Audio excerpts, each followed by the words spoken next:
Kita akan lanjut pelajaran kita yang berjudul Grieve Not the Holy Spirit. Ini adalah bagian kedua yang berjudul Spiritualism. Di Taman Eden, setan melalui ular mengatakan kepada Hawa bahwa kalau kamu makan buah yang dilarang Tuhan untuk dimakan, kamu tidak akan mati. Sementara Tuhan mengatakan kepada manusia bahwa kalau kamu makan, kamu pasti akan mati.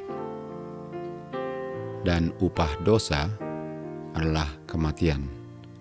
Dosa adalah pelanggaran akan hukum Tuhan.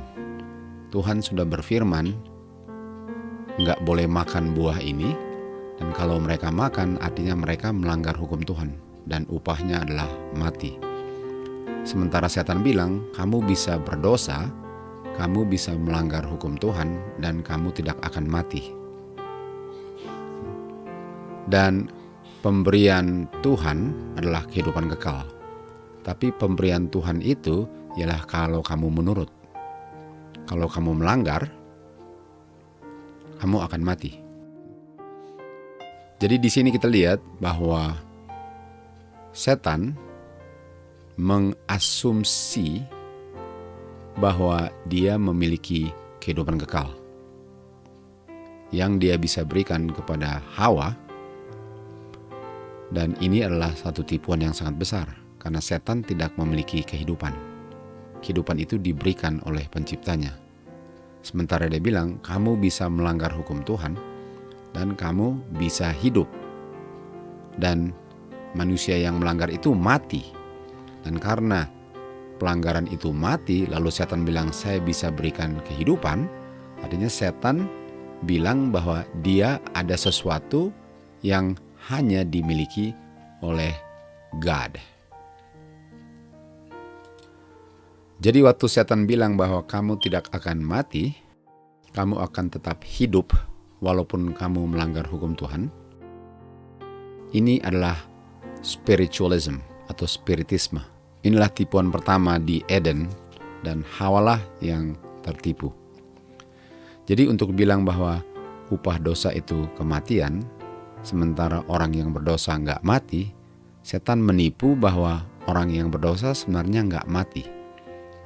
Walaupun tubuhnya sudah dikubur di dalam tanah, tapi dia masih hidup dalam bentuk roh yang melayang-melayang. Sehingga manusia bisa berkomunikasi dengan orang yang sudah mati tapi masih hidup. Dan ini adalah tipuan setan bahwa orang punya consciousness, dia masih ada, dia masih conscious, dia masih tahu akan apa yang terjadi walaupun dia tidak ada tubuhnya lagi. Dan ini adalah spiritisme. Yang diajarkan setan di Taman Eden ialah orang itu memiliki immortality. Dan untuk memiliki immortality artinya dia memiliki kehidupan yang gak pernah bisa akan mati. Sementara immortality ini adalah miliknya God. Dan inilah spiritualisme atau spiritisme ini yang membuka pintu untuk roh-roh setan menipu manusia. Karena dengan manusia pikir bahwa manusia itu nggak pernah akan mati, rohnya nggak pernah bisa mati walaupun tubuhnya mati, tapi rohnya hidup terus.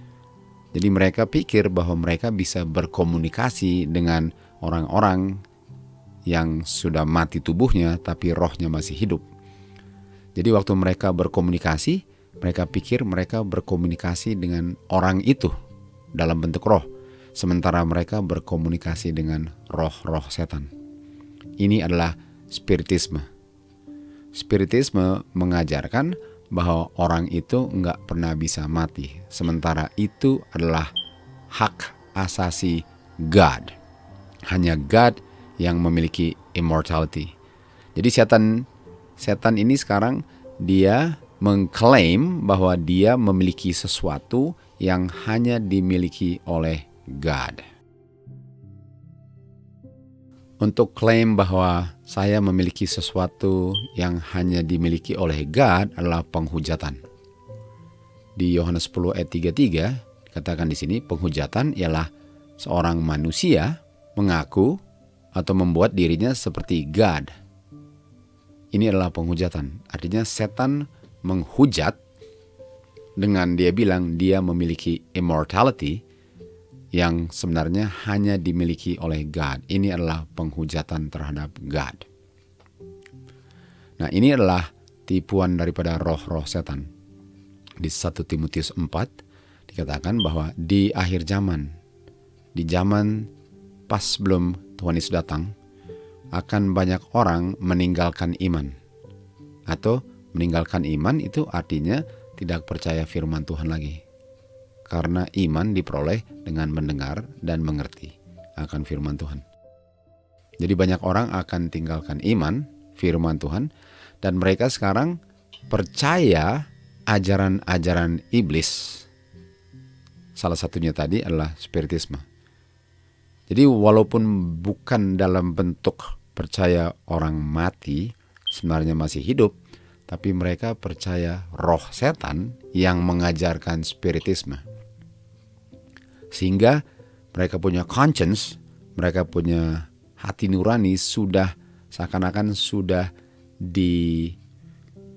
dipanasin oleh setrika sehingga sudah menjadi keras.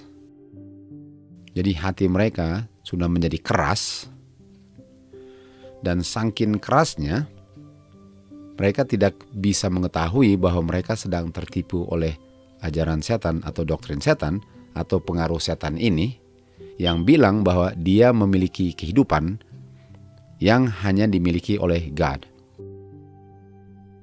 Dan ini disebabkan karena mereka menolak pengaruh daripada roh Tuhan. Dan setiap kali saya menolak akan suara Tuhan, setiap kali saya mengeraskan hati saya terhadap the Spirit of God, saya punya conscience lama-lama tambah keras. Dan itu disebabkan karena saya percaya doktrin-doktrin iblis ini, yang otomatis saya akan tolak roh Tuhan karena roh Tuhan itu sangat bertentangan dengan ajaran daripada iblis ini. Yang kita mengerti adalah spiritualism. Dan spiritualism itu sekali lagi, setan mengaku bahwa dia memiliki kehidupan. Sehingga orang yang melanggar pun nggak akan mati. Sementara orang yang melanggar itu mati. Dan hanya Tuhanlah yang memiliki kehidupan, bukan setan. Di 2 Tesalonika 2, kita lihat di sini bahwa dengan orang-orang ini yang tertipu, karena mereka tidak memiliki the love daripada kebenaran agar mereka bisa diselamatkan. Oleh sebab ini, mereka sekarang menerima tipuan besar. Sehingga mereka sekarang percaya bohong, dan yang mereka percaya ini mereka pikir itu adalah kebenaran. Sementara yang mereka pikir benar ini adalah tipuan setan. Karena mereka selalu menolak akan roh Tuhan, sekarang mereka percaya bohongnya setan dan mereka anggap ini adalah suatu kebenaran. Karena mereka suka atau ingin untuk melakukan kehendak dagingnya, sehingga kebenaran itu ditolak karena kebenaran itu sangat bertentangan dengan keinginan daging. Jadi kalau saya selalu mau melakukan sesuatu yang enak untuk daging saya, otomatis saya akan tolak kebenaran karena kebenaran itu menegur keinginan daging saya. Di Hosea 4 ayat 17 dikatakan, kalau dia sudah bergabung dengan idols, kalau dia sudah percaya yang bohong dan dia anggap itu adalah kebenaran, biarkan dia sendiri. Let him alone. Untuk dibilang let him alone artinya pintunya sudah tertutup. Pintu seseorang itu sudah tertutup kalau roh Tuhan bilang biarkan dia. Artinya dengan saya menerima anjuran setan dan saya sudah percaya bahwa itu adalah yang benar sementara itu adalah bohong, satu klik, dia akan dibilang biarkan dia atau pintunya tertutup. Nahum 1 ayat 15 dikatakan ada orang-orang yang mengabarkan good tidings. Dan good tidings itu kita tahu adalah gospel kan. Di Daniel 11 itu gospel. Dan orang-orang yang mengabarkan good tidings gospel ini adalah orang-orang yang memelihara feast. Dan orang-orang yang tidak mengabarkan good tidings ini atau glad tidings, tentu saja mereka tidak memelihara feast. Dan orang-orang yang tidak memelihara feast ini, di Nahum 1:15 bilang, di utterly cut off. Diputuskan hubungannya dengan tuntas. Atau kata lainnya, let him alone. Satu kali kelak, pintunya tertutup. Artinya untuk tidak memelihara feast, ialah untuk tolak suara Roh Kudus yang mengatakan melalui firman-Nya bahwa ini adalah satu hal yang sangat penting soal kehidupan. Karena semua yang Tuhan berikan bagi manusia ialah untuk kehidupan kekal. Feast ini diberikan untuk kehidupan kekal manusia. Dan kalau saya tolak kehidupan itu, otomatis saya akan menolak kehidupan dan menerima kematian. Tapi setan bilang, walaupun saya tolak kehidupan, saya nggak akan dibinasakan karena setan memiliki kehidupan. Sehingga waktu kamu tolak kebenaran, kamu nggak pernah akan mati. Inilah tipuan-tipuan akhir zaman. Dan kehidupan yang Tuhan janjikan ini melalui solemn feast, gospel. Jadi setan bilang sebagaimana di Taman Eden, kamu nggak usah lakukan apa yang Tuhan perintahkan untuk hidup karena saya memiliki kehidupan. Dan orang-orang yang menolak feast ini di utterly cut off. Let him alone. Pintunya akhirnya tertutup juga. Mari kita lihat ini feast untuk mengerti bahwa ini adalah kehidupan. Kita baca di Patriarchs and Prophets, dikatakan bahwa ada orang-orang yang belum melihat dan memelihara hari Sabat hari ke-7. Tapi mereka tidak menolak terang itu, artinya mereka belum menerima terang daripada hari Sabat. Oleh sebab itu mereka belum bisa melihatnya dan belum memeliharanya. Dan di saat umat Tuhan mengabarkan the Sabbath more fully, itu di saat umat Tuhan mengabarkan kebenaran yang lengkap mengenai hari Sabat, ada gereja-gereja dan nominal Adventist, mereka marah. Mereka marah terhadap kebenaran hari Sabat yang lengkap ini. Dan mereka marah sementara mereka tidak bisa membantah atau membuktikan salahnya kebenaran yang lengkap akan hari Sabat ini. Jadi walaupun hari Sabat ini benar, tapi mereka marah.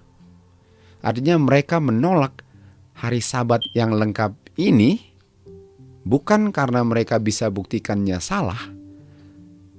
Karena mereka nggak bisa buktikannya salah, artinya mereka tahu ini benar dan mereka nggak bisa buktikan ini salah dan mereka tolak.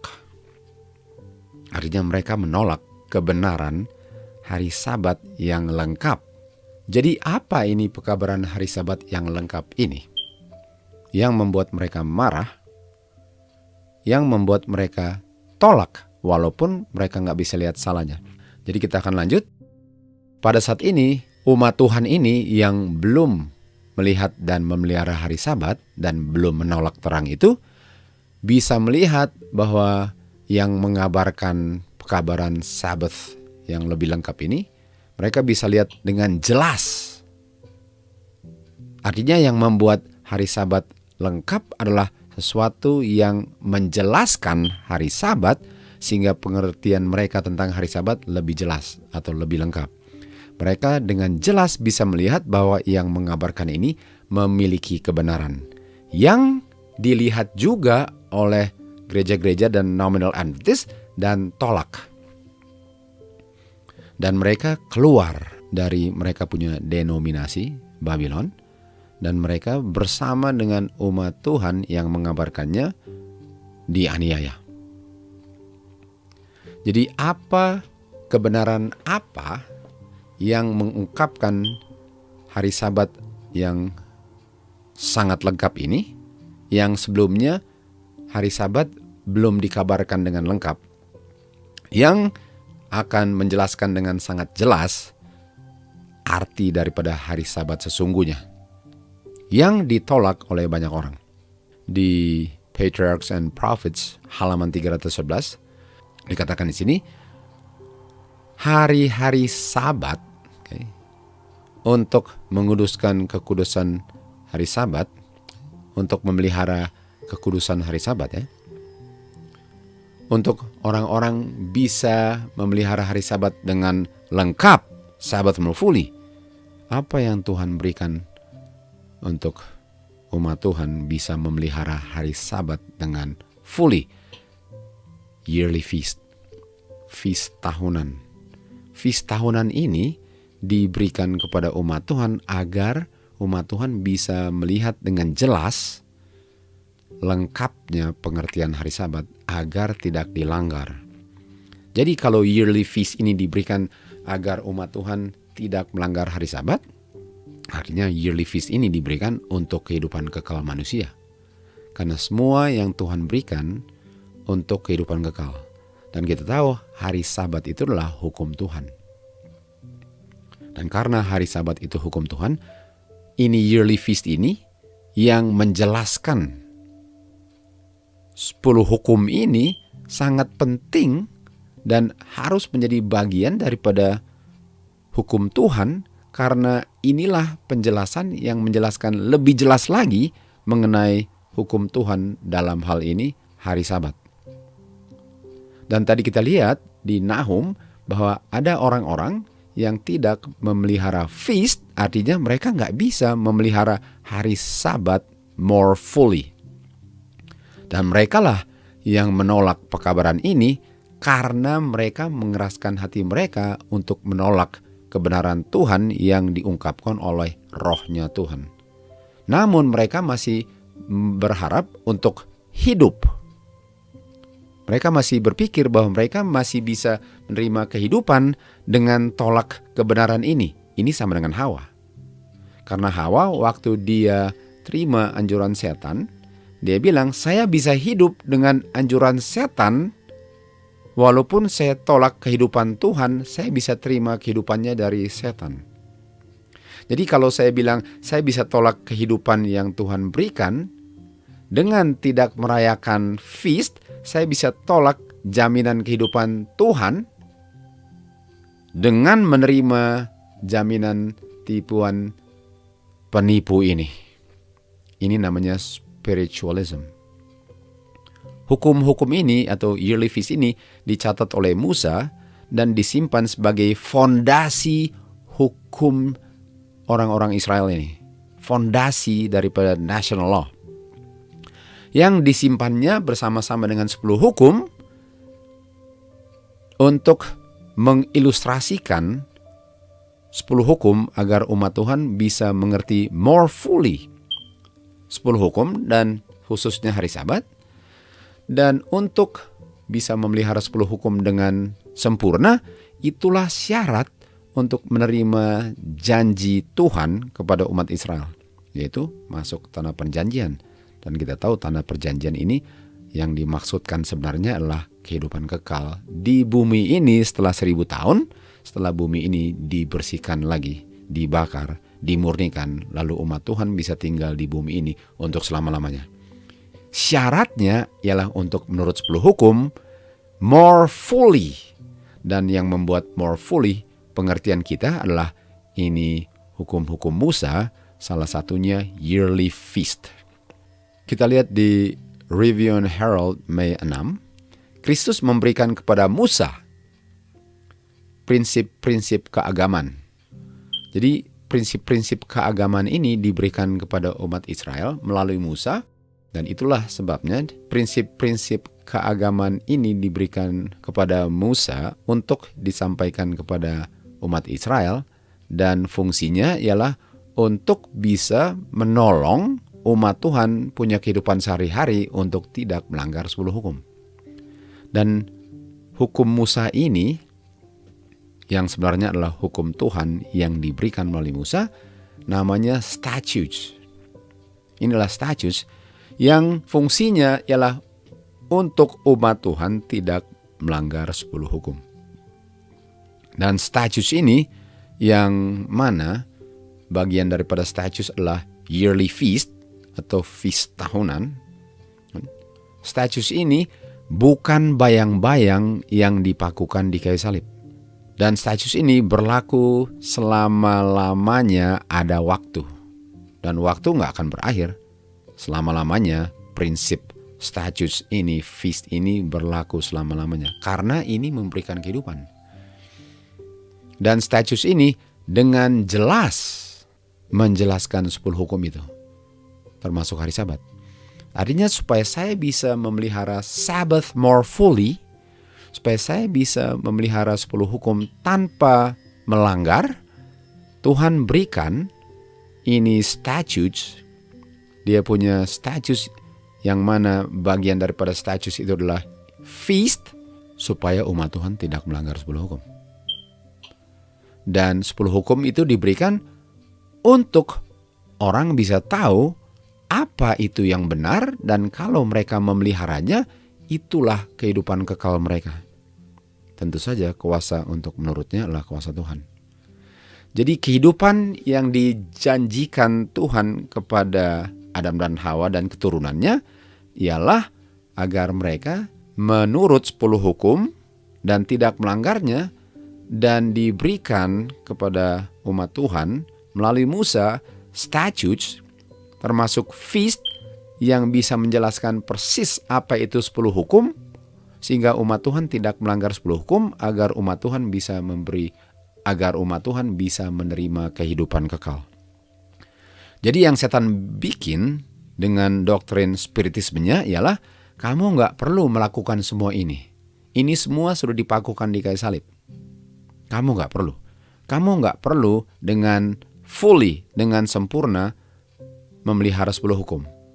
Dan kalau kamu nggak memelihara 10 hukum dan melanggar 10 hukum, jangan takut. Kamu tetap akan hidup karena setan bilang bahwa dialah yang memiliki kehidupan kekal yang dia janjikan kepada Hawa, kamu nggak akan mati. Dan kalau kamu tolak hukum Tuhan dan dia punya hukum-hukum yang diberikan melalui Musa, kamu nggak akan mati. Karena setan bilang dia memiliki kehidupan yang hanya God miliki. Dia sedang commit blasphemy.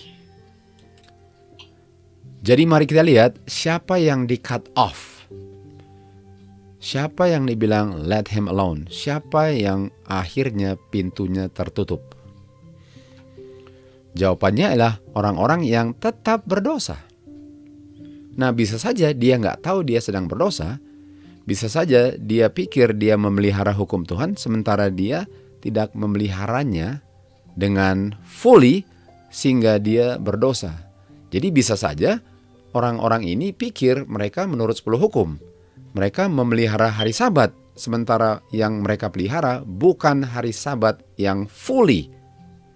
Karena mereka tolak dia punya statutes, dan karena tolak statutes, yang mana untuk kita bisa mengerti tentang hari Sabatnya ialah yearly feast, mereka nggak tahu mereka sedang melanggar hari Sabat. Jadi apakah mereka tahu atau tidak, pokoknya mereka tetap berdosa. Orang-orang yang tidak memelihara feast ini, statutes dan judgment ini, mereka nggak bisa memelihara Sabbath more fully, 10 hukum more fully. Mereka akhirnya akan di cut off. Sebagaimana kita bisa mendukakan Roh Kudus kalau yang dibilang benar ini saya bilang dipakukan di kayu salib. Dan nggak bisa kalau saya sedang melanggar, dosa saya itu diampuni kalau saya tetap menolak apa yang diungkapkan benar oleh Roh Kudus dan saya bilang itu enggak benar, bagaimana dosa saya bisa diampuni? Dengan mendukakan Roh Kudus, dengan bilang yang benar sudah dipakukan, satu kali kelak pintu saya tertutup dan saya nggak tahu sudah tertutup. Jadi siapa saja yang selalu menolak Roh Kudus untuk menginsafkan isi hatinya, sadar atau enggak, akhirnya pintunya tertutup. Di Yeremia 8 ayat 20 dikatakan, masa panen sudah lewat, musim panas sudah berakhir, dan kita nampaknya masih di luar pintu. Kita tidak selamat. Kenapa? Karena kita sudah terus-menerus menolak kebenaran firman Tuhan yang diungkapkan oleh Roh-Nya.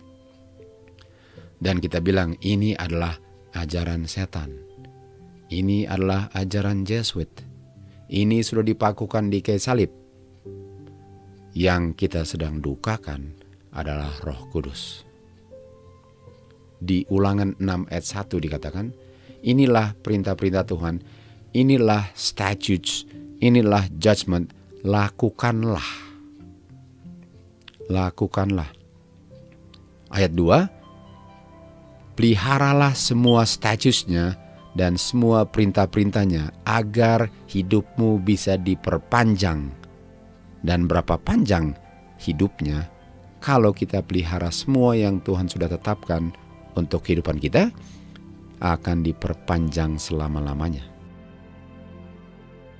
Dan di ayat 6 dikatakan, statutes, judgment, perintah-perintah ini simpanlah di dalam hatimu.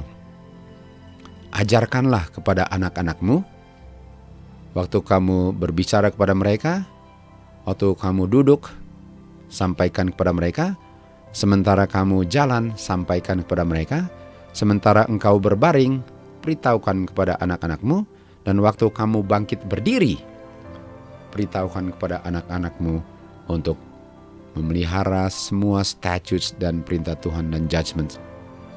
Ajarkan kepada mereka apa ini, apa fungsinya, kenapa penting untuk memeliharanya.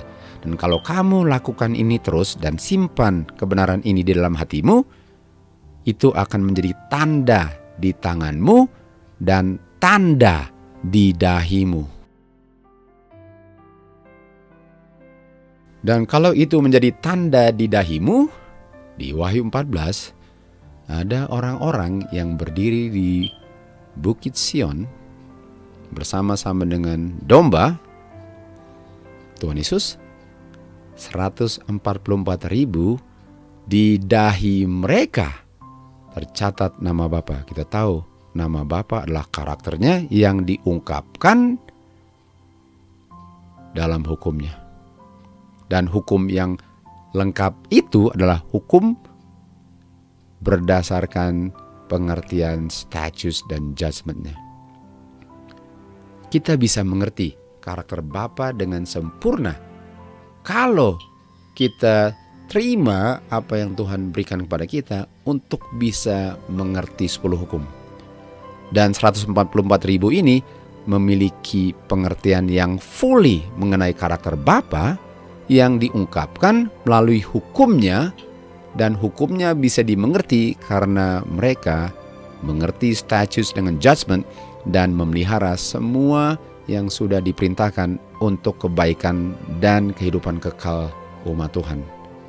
Di dahi mereka tercatat nama Bapa, tercatat karakter Bapa, tercatat hukum Bapa, karena mereka selalu membicarakan dan menghidupkan semua statutes yang sudah diperintahkan dan diungkapkan firman-Nya atau Roh-Nya. Mereka tidak menolak, dengan senang hati mereka menerimanya. Dan mereka dimeteraikan di dahi mereka. Siapa yang memeteraikan seseorang yang selamat? Roh Kudus. Roh Kuduslah yang memeteraikan kebenaran itu di pikiran manusia yang menerima kebenaran. Efesus 4 ayat 30 dikatakan, jangan mendukakan Roh Tuhan. Karena Roh Tuhanlah yang memeteraikan kamu untuk keselamatan kamu. Hanya ada 2 roh di dunia. Roh Tuhan yang memberikan kehidupan, dan roh setan yang bilang dia bisa memberikan kehidupan walaupun kamu menolak semua yang Tuhan berikan untuk kebaikan dan kehidupan kamu, termasuk dia punya statutes dan judgment dengan dia punya feast dan semua itu. Kamu bisa tolak, setan bilang, dan kamu tetap akan menerima kehidupan, karena setan bilang, akulah yang akan memberikan kehidupan bagimu. Ini adalah spiritisme. Ada dua roh di dunia, roh Kristus dan roh antikristus. Untuk menolak roh Tuhan ialah untuk mengundang roh setan dengan jaminan-jaminan kehidupan palsunya. Kita sudah di akhir zaman. Sejarah Taman Eden sedang terulang kembali. Janganlah mengeraskan hatimu untuk menolak sesuatu yang bukan main sangat indah yang sudah diberikan untuk kehidupan kekal kita.